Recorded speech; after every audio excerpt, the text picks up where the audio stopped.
예, 오늘 고린도후서 13장은 이제 마지막 고린도후서의 마지막 장입니다. 그런데 이제 마지막 13장에서 바울 선생님이 그 고린도 성도들을 향해서 하시는 말씀이 회개하라고 여러 번 얘기를 했는데도 회개를 안 하면은 용서하지 않겠다 이렇게 얘기를 했는데요. 이제 그 13장 1절에 보면 내가 이제 세 번째 너희에게 가리니 이렇게 얘기를 했는데요. 첫 번째 방문은 이제 그 고린도 교회를 개척하면서 1년 6개월 동안 머물면서 교회를 세우고 성도들을 양육했고요. 두 번째로는 정확하진 않지만은 아마 이 성도들이 분쟁이 있고 여러 가지 우상 숭배, 분파, 음행, 또 사도권 논쟁 여러 가지 문제들이 많아가지고 그곳에 갔었는데 뭔가 문제가 잘 해결되질 않았고 그래서 굉장히 가슴 아픈 두 번째 방문이었었다 이렇게 얘기를 합니다. 그러고 나서 다시 한번 방문을 할까 하다가는 편지를 써서 눈물의 편지라 그러는데 그 편지는 지금 기록으로 남아있지 않지만 그 디도에게 그 편지를 들려서 보냈는데 디도가 그 편지를 가지고 고린도를 갔는데 예정했던 날짜에 오지 않아서 그 바울 선생님 참 불편해했다 그런 내용들이 있습니다. 근데 나중에 이제 디도가 거기 가서 그 편지를 두 번째 편지를 가지고 와서 그들을 만나고 그들이 이제 회개한 사람도 있었지만은 아마 회개하지 않은 사람도 있었던 것 같아요. 그래서 회개했을 때 굉장히 바울 선생님 기뻐하고 했지만은 아직도 회개가 안 된 사람들. 근데 회개가 그렇게 생각하고 말하는 것처럼 그렇게 쉽지 않습니다. 왜 회개가 쉽지 않을까요? 회개를 하려면은 온 마음을 쏟아 부어야 되고 집중해야 됩니다. 근데 이게 정말 나의 영혼과 나의 생명과 직결되어 있지 않다고 생각하면 그렇게 마음을 쏟지 않습니다. 그러다 보니까 대충 하면은 이 회개는 절대 되지 않습니다. 그리고 삶의 변화도 오지 않습니다. 약간은 변화될 수 있지만 삶 자체 내가 예를 들어서 이쪽 방향으로 가던 사람이 이렇게 완전히 돌이켜서 주님을 향하여 가는 것은 그렇게 쉽지 않습니다. 그래서 내가 이제 세 번째 너희에게 가리니 두세 증인의 입으로 말마다 확정하리라. 그러니까는 회개한 사람도 있었지만 회개하지 않고 아직도 거만하고 당짓고 비방하고 수군거리고 시기 분쟁이 있고 아직도 그 13장에 나와 있는 훌서 13장에 있는 말씀처럼 그런 게 있었다는 거죠.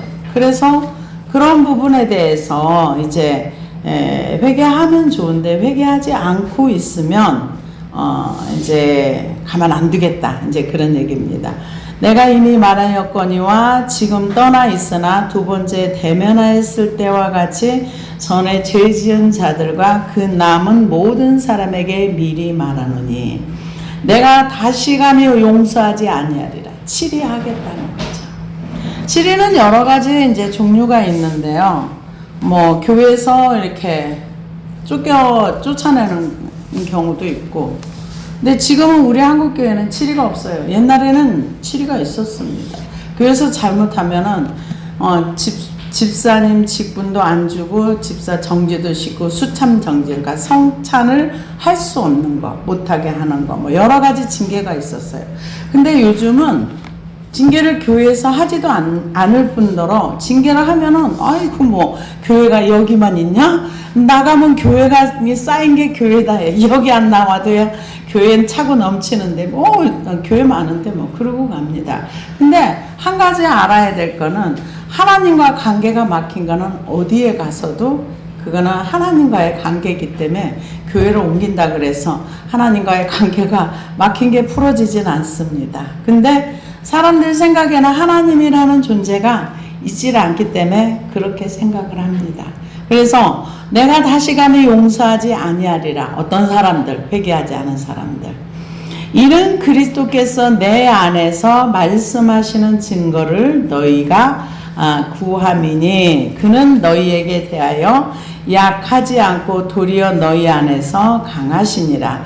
그리스도께서 약하심으로 십자가에 못 박히셨으나 하나님의 능력으로 살아계시니 우리도 그 안에서 약하나 너희에 대하여 하나님의 능력으로 그와 함께 살리라. 여기 보면은 예수님이 약하심으로 십자가에 죽으셨다, 못 박혔다, 그렇게 얘기하는데, 하나님께서 하나님의 강함을 나타내면 십자가에 죽을 수가 없어요. 왜냐하면 그분은 전능하시잖아요. 뭐든지 할 수 있잖아요. 예수님이 그러셨잖아요. 내가 12군단도 더 되는 천사들을 내가 못 오게 할 줄 아느냐. 그렇지만은 그렇게 하면은 구약에 기록된 성경이 이루어지지 않기 때문에 내가 십자가에 죽는 것이 맞다.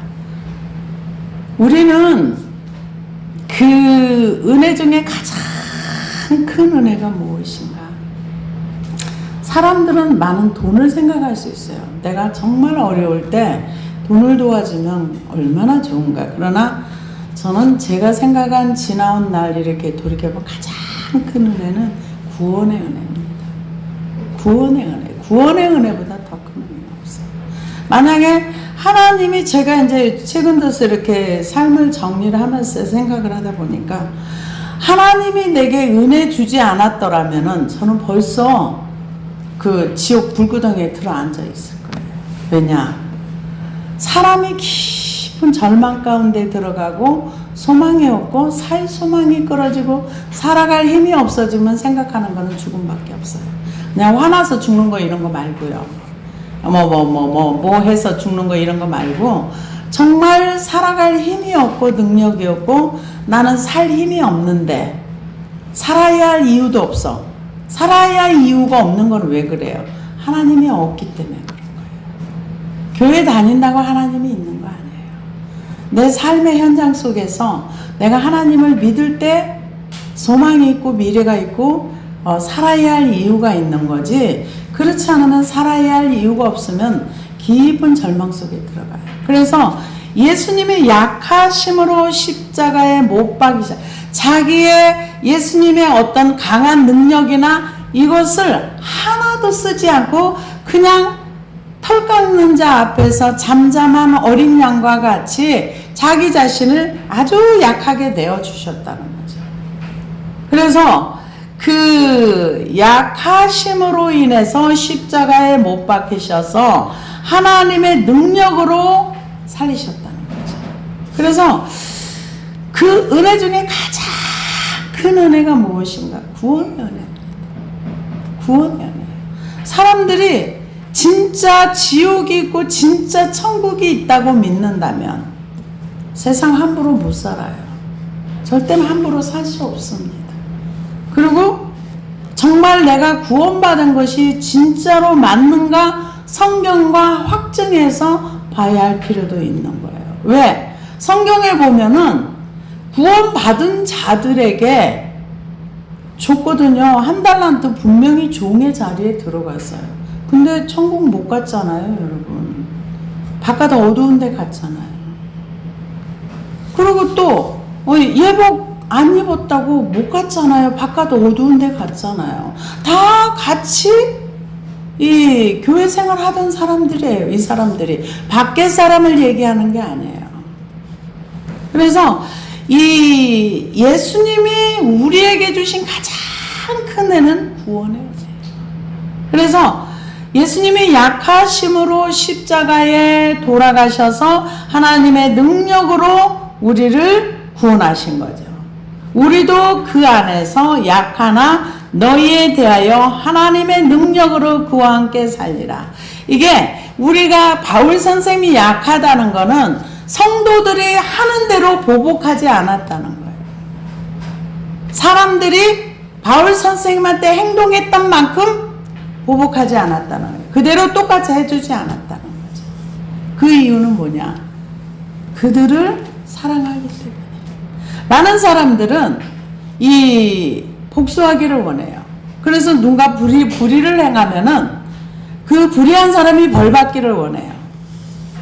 그런데 이 성도들이 바울 선생님한테 정말 나쁘게 많이 했어요. 온갖 음해 다 하고 그러면서 뭐 사도니 안 사도니, 아니 바울 선생님을 통해서 구원받은 사람들이 사도가 아니다라는 이 가짜들의 말을 그대로 믿고 네가 사도증이 있니 없니 하면서, 아니 자기 영적으로 아버지와 그 스승과 같은 분을 갖다가 그렇게 무시하고 멸시하고 그러면서 자기네끼리 바울 선생님이 성령님으로 세우는 교회를 다 흩트고 분파를 나누고 거기에서 또 음행이 일어나고 죄를 짓고 막 어마무시한 일이 일어나니까 굉장히 마음이 힘들었던 거예요. 그런데 그렇게 했어도 내가 너희들이 나한테 한 것만큼 나는 보복하지 않아. 너희들을 향해서 저주하지 않아. 그 얘기예요. 그래서 우리도 그 안에서 약하나 너희에 대하여 하나님의 능력으로 그와 함께 살리라. 하나님이 주신 그 은혜대로 자신의 강함을 절대로 드러나지 않았다는 거죠. 세상에 많은 사람들은 자기 힘을 과시합니다. 이 세상엔 힘이 없으면 살기가 너무 어려워요. 너무 힘들어요. 그리고 힘이 없으면 계속 뺏기게 되어 있어요. 그래서 세상에서는 강한 걸 원하고 강한 걸 좋아합니다. 근데 이 하나님 안에서는 우리가 약해지고 하나님의 능력으로 우리가 살기를 원해요. 하나님의 말씀을 따라 살고 말씀대로 살면 맨날 억울한 일 많이 당할 수 있죠. 근데 하나님의 능력으로 그와 함께 살리라. 그러면서 너희는 믿음 안에 있는가 너희 자신을 확증하라. 믿음 안에 있는가 너희 자신을 시험하고 너희 자신을 확증하라. 여기 시험하라 이 얘기는 조사하라, 확증하라, 증명하라. 믿음을 철저히 조사해서 너희가 믿음 안에 있는 사람이냐, 너희 스스로가, 그러니까 내가 지금 하나님 그리스도 안에 있는 사람인가 그리스도 밖에 있는 사람인가 스스로 자신을 점검하라는 거예요. 근데 이게 어려운 얘기입니다. 스스로 테스트하고 점검하라. 왜 어려운가? 사람은 자기를 몰라요. 자기를 모르기 때문에 점검이 안 되는 거예요. 왜냐? 그 마태복음 7장에 보면은 16절에서 보면은 그들의 열매로 그들을 알지니 가시나무에서 포도를 또는 엉겅퀴에서 무화과를 따겠느냐. 이와 같이 좋은 나무마다 아름다운 열매를 맺고 못된 나무가 나쁜 열매를 맺나니 좋은 나무가 나쁜 열매를 맺을 수 없고 못된 나무가 아름다운 열매를 맺을 수 없느니라. 아름다운 열매를 맺지 않으면 나무마다 찍혀 불에 던져지느니라. 이러므로 그들의 열매로 그들을 알리라. 나더러 주여 주여 하는 자마다 다 천국에 들어갈 것이 아니요 다만 하늘에 계신 내 아버지 뜻대로 행하는 자라야 들어가리라. 그날에 많은 사람이 나더러 이르되 주여 주여 우리가 주의 이름으로 선지자 노릇하며 주의 이름으로 귀신을 쫓아내며 주의 이름으로 많은 권능을 행하지 아니하였나이까 하리니 그때에 내가 그들에게 밝히 말하되 내가 너희를 도무지 알지 못하니 불법을 행하는 자들아 내게서 떠나가라 하리라. 이게 뭘 얘기합니까? 이 불법을 행하는 사람들이 자기가 불법을 행한다고 알았더라면 절대 그 일을 하지 않습니다. 예수님께서 뭐라 그래요? 너희 눈에 들보를 먼저 빼고 남의 눈에 티를, 그러니까 남의 눈에 티는 잘 보이는데 내 눈에 들보는 못 보는 거예요. 그래서 성경에서는 너희 자신이 지금 그리스도 안에 있는지 믿음 안에 있는지 너희 자신을 스스로 시험하라는 거예요. 스스로 알아보라는 거죠. 우리 자신이, 우리는 남은 잘 점검을 해요. 근데 나 자신은 모르는 거예요. 정말로 모릅니다. 우리가 그 아합 얘기를 하지만은 아합은 이 하나님의 역사를 많이 봤어요. 자기 눈앞에서 현장에서 봤어요. 근데 자기는 못 보는 거예요. 자기는 못 봐요. 거기에 나오는 그 이름 없는 선지자도 모르잖아요. 자기가 지금 하나님의 말씀을 따라가고 있는데 어떤 늙은 선지자가 와가지고 아니야 먹으라 그랬으니까 먹잖아요. 그러니까 모르잖아요. 자기 자신을 모르는 거예요. 그래서 성경은 뭐라 그러는가? 너 자신을 살펴봐. 네가 진짜 믿음 안에 있나? 그래서 야고보서 2장 14절에 보니까 내 형제들아 만일 사람이 믿음이 있노라 하고 행함이 없으면 무슨 유익이 있으리요? 그 믿음이 능히 자기를 구원하겠느냐? 이와 같이 행함이 없는 그 믿음은 자체가 죽은 것이라. 어떤 사람은 말하기를 너는 믿음이 있고 나는 행함이 있으니 행함이 없는 내 믿음을 내게 보이라. 나는 행함으로 내 믿음을 내게 보이리라 하리라. 내가 하나님이 한 분일 줄 믿느냐? 잘 아는도다. 귀신들도 믿고 떠느니라. 허탄한 사람은 행함이 없는 믿음이 헛것인 줄 알고자 하느냐? 우리 조상 아브라함이 그 아들 이삭을 제단에 바칠 때 행함으로 의롭다함을 받은 것이 아니냐? 내가 보거니와 믿음이 그의 행함과 함께 일하고 행함으로 믿음이 온전하게 되었느니라. 온전해지는 믿음은 순종할 때 온전해지는 거예요. 네, 아브라함에게 하나님이 찾아오셨어요. 찾아오셨을 때 하나님이 찾아온 하나님을 아브라함이 믿었을 때 그것을 의로 여겼다 그랬어요. 그런데 여기 믿음이 온전해졌다는 건 언제냐? 말씀을 순종해서 이삭을 바쳐라 했을 때 순종했을 때 그 믿음이 온전해졌다 이렇게 얘기를 합니다. 그래서 성경은 우리에게 남을 확증하고 남을 보러는 얘기가 아니에요. 너희는 믿음 안에 있는가? 너희 자신을 시험하고 너희 자신을 확정하라. 누가 나를 시험하면 굉장히 기분 나쁘겠죠. 근데 스스로 자신을 시험하라는 거예요. 자신을 확증하라. 이렇게 얘기합니다. 내가 진짜 믿음이 있는 사람인가 없는 사람인가. 제가 가끔 가다가 그 독수리들을 가만히 봅니다. 천하무적이죠. 그 독수리들이. 근데 독수리의 일종인 뱀잡이 수리가 있는데 새들이 뱀을 참 잘 잡아먹더라고요.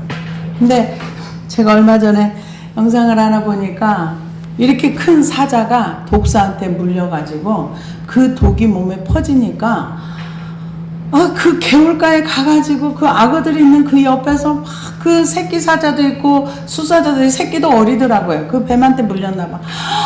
막 엎어졌다 뒤집어졌다 막 말할 수 없는 고통 속에 막 부르짖다가 결국 죽더라고요. 뱀이 독이 퍼지니까. 근데 독수리의 일종인 뱀잡이 수리가 있는데 주로 공중을 날아다니다가 두더지나 뱀을 발견하면은 쏜사같이 내려가서 그 뱀이나 두더지를 낚아채서 이렇게 먹는답니다. 근데 뱀이 그 새가 날카로워가지고 이렇게 탁 집으면은 이게 어떻게 하지를 못하더라고요. 근데 이 뱀이나 아니면 이거를 잡아먹는데 맹수가 이제 얘가 잡아먹는 걸 보고서 달려오면은요, 그거를 잡고서 이렇게 나르면 되는데, 급하면 이 뱀잡이 수리가 막 도망간답니다. 근데 아무리 도망가도 맹수를 못 당한대요. 그래서 맹수한테 잡아먹힌답니다. 근데 왜 그러느냐. 이 맹금류 그 뱀잡이 수리가 너무 급하면은 이 나는 걸 잃어버린대요. 잃어버린답니다. 우리는 우리의 삶에 어려움이 있을 때 우리 안에 믿음이 있으면 그 믿음을 써야 되는 거예요. 쫓기면 안 된다는 거죠. 그 뱀잡이 수리 개가 굉장히 날쌔고 빠른데도 불구하고 이제 자기가 열심히 먹고 있는데 맹수가 오면은 그걸 자꾸 나르든가 아니면은 놓고 나르면 되는데 그냥 뛴대요. 열심히 뛰다가 결국은 너무 다급해가지고 나는 거를 잃어버릴 정도로. 우리가 믿음을 써야 될 때 믿음으로 하나님 앞에 믿음의 날개를 펴서 가야 되는데 그게 안 되면은 결국 좋은 결과가 나올 수 없다는 것을 얘기합니다. 그래서 우리가 믿음이라는 것은 한 번 구원받고 우리가 믿음에서 떠나지 않으면 천국까지 갑니다. 근데 성경에서 우리에게 수없이 많이 믿음에서 떠난 사람들을 얘기를 해요. 그 믿음이 있다고 하면서 열매가 없는 경우를 얘기를 해요. 그래서 내 삶의 열매가 무엇인가를 우리는 늘 자신을 돌아보고 생각해 봐야 됩니다. 그래서 미국의 유명한 소설가 어니스트 헤밍웨이는 선과 악에 대해서 아주 쉽게 풀이를 해놨는데 정말 쉽게 풀이를 해놨더라고요. 뭐라 그랬냐면은 선이란 뒷맛이 좋은 것이다. 악이란 뒷맛이 나쁜 것이다. 너무 쉽게 표현을 했더라고요. 그래서 이런 말 인용 잘 안 하는데 진짜 그러네. 그리고 이제 그 선한 우리나라 속담에도 선한 끝은 열매가 좋다는데 정말 그렇더라고요. 누군가에게 지속적으로 선을 베풀어주고 사람이 어려울 때 뭔가를 이렇게 계속 베풀어서 이렇게 일어설 수 없는 사람을 세워주고 하면은 반드시 그거에 대한 좋은 결과물이 나오더라고요. 그래서 이 믿음이라는 그거는 우리와 하나님과의 관계예요. 믿음은 인간에게서 나올 수 없는 게 믿음입니다. 믿음은 위로부터 오는 선물이에요. 그래서 믿음이 없이는 하나님을 기쁘시게 할 수 없다. 이렇게 얘기를 했는데요. 믿음이 있어야 우리 하나님을 기쁘시게 하고 믿음의 결과물이 나옵니다. 그럼 믿음은 어떻게 오는가? 내 안에 절망과 불신과 교만과 이런 것이 깨져야만 와요. 근데 이거는 그냥 깨지지 않습니다. 정말 내 안에 있는 절망과 두려움과 이런 것들을 해결하지 않으면 절대 믿음은 오지 않습니다. 믿음이 오면 역사가 일어나죠. 믿음의 역사가 일어납니다. 그래서 시험하고 너희 자신을 확증하라. 그리스도께서 너희 안에 계신 줄을 너희가 스스로 알지 못하느냐. 그렇지 않으면 너희는 버림받은 자 되느니라. 굉장히 무서운 얘기죠. 그리스도 안에 있지 않으면 버림받은 자라는 거예요. 그리스도 안에 있어야지만 구원을 얻는다는 겁니다. 너희는 버림받은 자가 버림받은 자니라. 우리가 버림받은 자 되지 아니한 것을 너희가 알기를 내가 바라고. 우리가 그 요한계시록에 보면은 이런 말씀이 나옵니다. 너희가 차지도 아니하고 뜨겁지도 아니하면 내가 토하여 내치리라. 그리스도 안에 있는데도, 그러니까 토한다는 것은 예수님이 하신 말씀이거든요. 차지도 아니하고 뜨겁지도 아니하면 내가 너를 토하여 내. 그리스도 안에 있다고 하지만 버려버린다는 얘기예요. 여러분, 천국 가는 게 그렇게 쉽지 않습니다. 믿으면 천국 가는 건 맞아요. 근데 한평강도처럼 믿고 바로 죽으면 상관이 없어요. 죽기 직전에 믿으면 천국 갑니다. 그러나 죽기 직전에 예수님을 믿는 보장을 누가 해줍니까? 이 땅에서 어떤 사람도 내가 죽기 전에 예수 믿는다고 보장해주는 사람이 아무도 없어요. 그래서 믿고 나서는 주님이 요구하시는 게 있어요. 뭡니까? 말씀대로 살아. 두렵고 떨림으로 너희 구원을 이루어가. 그리스도 안에 있는가? 그리스도 밖에 있는가? 너 자신을 시험하고 확증해. 우리에게 주시는 말씀입니다. 근데 구원의 문을 너무 넓게 넓혀놔가지고 다 구원받은 줄 알아요. 자기 확신은 의미가 없어요. 우리의 이름이 생명책에 기록된 자들만 천국에 들어가는 것입니다. 그래서 우리가 버림받은 자 되지 아니한 것을 너희가 알기를 내가 바라고, 우리가 하나님께서 너희로 악을 조금도 행하지 않게 하시기를 구하노니. 악이라는 것은 여러 가지 종류가 있긴 하지만은요, 악이라는 것은 하나님이 없는 것을 얘기합니다. 하나님이 없는 것을 악이다 이렇게 표현할 수 있어요.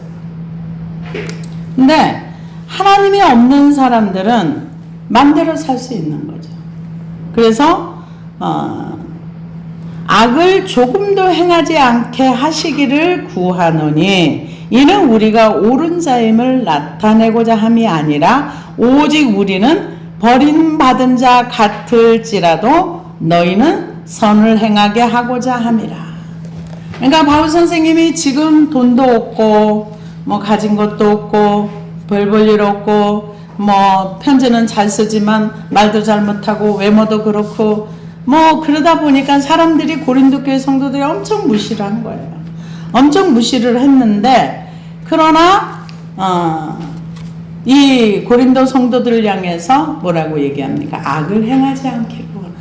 하나님 없는 자의 삶을 살지 않기를 원한다.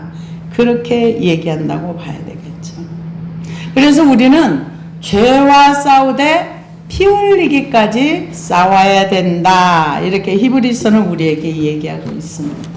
근데 죄와 싸우는 거 어려워요. 힘들어요. 그래도 싸워야 됩니다. 그래서 너희는 선을 행하게 하고자 함이라. 우리는 진리를 거스러 아무것도 할 수 없고 오직 진리를 위한 뿐이니 하나님과 대적하고 하나님을 거스려서 행동할 수 없다는 거죠. 누가? 바울 선생님. 아무것도 할 수 없고 오직 진리를 위할 뿐이라. 우리가 약할 때에 너희가 강한 것을 기뻐하고 또 이것을 위하여 구하니 곧 너희가 온전하게 되는 것이라. 하나님은 우리에게 항상 요구하는 게 온전함입니다.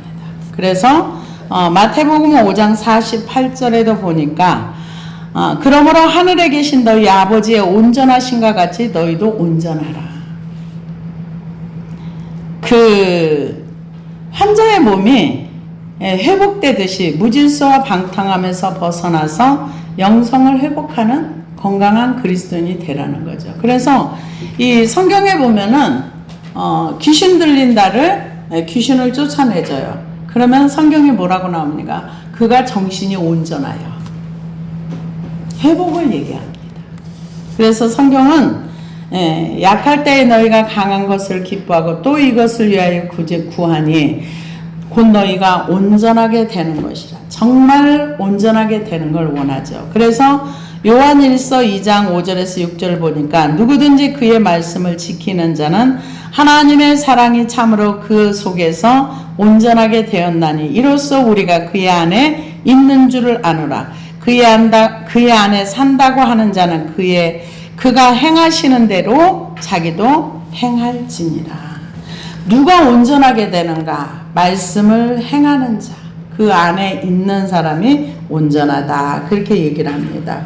디모데후서 3장에도 보니까 15절에 보니까 또 어려서부터 성경을 알았나니 성경은 능히 너로 하여금 그리스도 예수 안에 있는 믿음으로 말미암아 구원에 이르는 지혜가 있느니라. 모든 성경은 하나님의 감동으로 된 것으로 교훈과 책망과 바르게 함과 의로 교육하게 유익하니 이는 하나님의 사람으로 온전하게 하며 모든 선한 일을 행한 후에 능력을 갖추게 하려 함이라. 그러니까 이 하나님이 우리에게 말씀 안에 거할 때 온전하게 되며 말씀을 지킬 때 온전하게 되며 또한 성경을 통해서 우리가 구원을 받고 그 성경의 교훈과 책망과 바르게 함, 우리 삶을 교정시켜주는 이런 게 있을 때 우리가 온전하게 된다는 거죠. 근데 바울 선생님이 성도들에게 온전하게 되라는 거죠. 곧 너희가 온전하게 되는 것이라. 그러므로 내가 떠나 있을 때 이렇게 쓰는 것은 대면할 때 주께서 너희를 넘어뜨리려 하지 않고 세우려 하여 내게 주신 그 권한을 따라 엄하지 않게 하려 함이라. 하나님의 이 성도를 향한 목적을 세워주는 거예요. 성도가 예수님 안에 잘 세워져서 그리스도의 신부의 자리까지 가서 그거를 원하는 거죠. 그래서 이렇게 세워주는 그거를 원하는데 고린도 성도들이 회개도 안 하고 말도 안 듣고 물론 모든 사람이 다 회개 안 한 건 아니지만 그래도 그 중에 회개를 안 한 사람이 있었던 거예요. 그래서 용서하지 않겠다 이렇게 얘기를 하면서 그러나 본 마음은 뭐예요? 세워주기를 원하는 거예요. 성도들이 세워져서 하나님 앞에 믿음을 확실하게 자기 자신을 확증하고 우리는 누구의 믿음을 알지 못합니다. 그러나 내가 1대1로서 하나님 앞에 내가 쓴다고 생각을 하면서 인생을 산다면 굉장히 생각하면서 살 수 있습니다. 아무 생각 없이 사는 것이 아니라 내가 하나님 앞에 딱 섰을 때 하나님이 나를 향해서 무슨 말씀을 하실까? 과연 잘했다고 하실까? 너는 세월을 허비하다 왔느냐? 그러실까? 아니면 넌 도대체 뭐하고 왔니? 이런 얘기를 들을까? 우리가 고민하면서 살아야 되는 것이 우리 인생입니다. 그래서 마지막으로 말하느니 형제들아 기뻐하라 온전하게 되며 위로를 받으며 마음을 같이하며 평안할지어다. 여기서 위로를 받으며 이 헬라어 단어는요 파라칼레이스테라는 단어인데 격려하다, 위로하다, 탄원하다, 권면하다 그런 뜻이 있는데요. 공동 번역은 뭐라 그러냐? 내 권고를 귀담아 들으시오.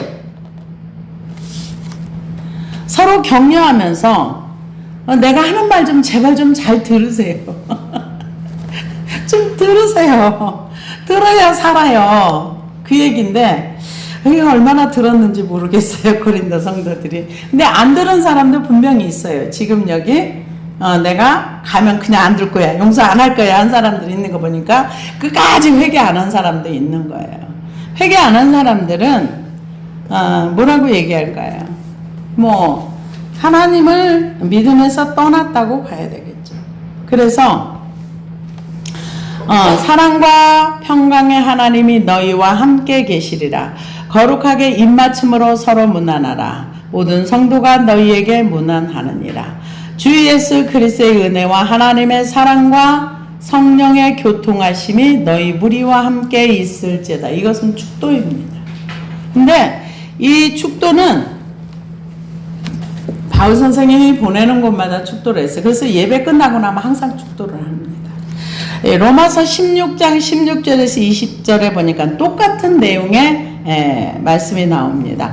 너희가 거룩하게 입맞춤으로 서로 문안하라. 그리스도의 모든 교회가 다 너희에게 문안하느니라. 형제들아 내가 너희를 권하노니 너희가 배운 교훈을 거슬러 분쟁을 일으키거나 거치게 하는 자들을 살피고 그들에게서 떠나라. 이 같은 자들은 우리 주 예수 그리스도를 섬기지 아니하고 다만 자기들의 배만 섬기나니 교활한 말과 아첨하는 말로 순진한 자들의 마음을 미혹하느니라. 너희의 순종함이 모든 사람에게 들리는지라. 그러므로 내가 너희로 말미암아 기뻐하노니 너희가 선한데 지혜롭고 악한데 미련하기를 원하노라. 평강의 하나님이 속히 사탄을 너희 발 아래 상하게 하시리라. 우리 주 예수 은혜가 너희에게 있을지어다. 뭘 얘기합니까? 이게 끝까지 권면하면서 그들이 세워지기를 원하면서 악한 사람들한테 미혹돼서 주님을 떠날까봐 늘 노심초사하신 바울 선생님 마음입니다. 그러면 베드로 사도도 똑같은 비슷한 내용을 했습니다. 근신하라. 베드로전서 5장인데요. 근신하라 깨어라. 너희 대적마귀가 우는 사자같이 두루 다니며 산길자를 찾나니 너희는 믿음을 굳게 하여 그를 대적하라. 이는 세상에 있는 너희 형제들도 동일한 고난을 당하는 줄 알미라. 모든 은혜의 하나님 곧 그리스도 안에서 너희를 부르사 자기의 영원한 영광에 들어가게 하시니가 잠깐 고난을 당한 너희를 친히 온전하게 하시며 굳건하게 하시며 강하게 하시며 털을 견고하게 하시리라. 권능이 세세무궁하도록 그에게 있을지어다. 내가 신실한 형제로 아는 실로안으로 말미암아 너희에게 간단히 써서 권하고 이것이 너희의 참된 은혜임을 증언하노니 너희는 이 은혜에 굳게 서라. 택하심을 함께 받은 바벨론에 있는 교회가 너희에게 문안하고 내 아들 마가도 그리하느니라. 너희는 사랑의 입맞춤으로 서로 문안하라. 그리스도 안에 있는 너희 모든 이에게 평강이 있을지어다. 이것도 축도입니다. 그러니까 마지막으로 베드로 사도나 바울 선생님이 로마 교회나 고린도 교회에 했던 얘기는 야 걔네들 조심해. 걔들 따라가지 마. 따라가면 안 돼. 그리고 마귀를 대적해. 같은 내용이에요. 왜? 같은 교리와 교훈을 가지고 예수님한테 배웠기 때문에 그렇습니다. 이 시대도 미혹하는 걸 굉장히 조심해야 돼요. 왜냐하면 천국문을 너무 많이 넓혀놔가지고 아무것도 하지 않아도 교회 잘 나오고 그냥 어떤 분은 그 유튜브에 이런 내용도 있더라고요. 여러분 절대로 11조 하지 마십시오. 그걸 11조 하지 말라는 것이 무슨 사명처럼 막 엄청 역설을 하시는 분도 있더라고요. 근데 성경에서는 그렇게 말하고 있지 않거든요. 근데 이 바울 선생님도 진리를 거스려서 아무것도 할 수 없다고 말을 했는데 요즘 사람들은 사람들이 듣기에 좋은 말, 여러분 이거 미혹입니다. 그냥 기록된 말씀을 믿고 따르고 순종하고, 그러니까 나를 확증하고 나를 시험하는 거는 기록된 말씀과 나를 비춰보면서 내가 이 말씀을 제대로 따라가고 있는가, 아니면은 내가 말씀에서 벗어났는가, 자기 자신을 자기가 검증하는 거지 누가 나를 검증해 줄 수 없는 것입니다. 기도하시겠습니다.